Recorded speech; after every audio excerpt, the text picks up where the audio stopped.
સોનગઢના ગુનખડી ગામે ટેમ્પો પલટી મારવાની ઘટના બની હતી।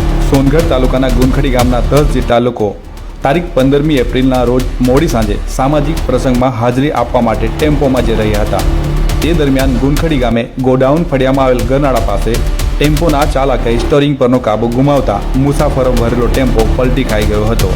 આ અકસ્માતમાં ગુનખડી ગામના 10 જેટલા લોકો ઈજાગ્રસ્ત થયા હતા, જેને સારવાર માટે નજીકની હોસ્પિટલમાં ખસેડવામાં આવ્યા હતા। બનાવ અંગે ફરિયાદના આધારે સોનગઢ પોલીસ દ્વારા ટેમ્પોના ચાલક સામે ગુનો નોંધવામાં આવ્યો છે।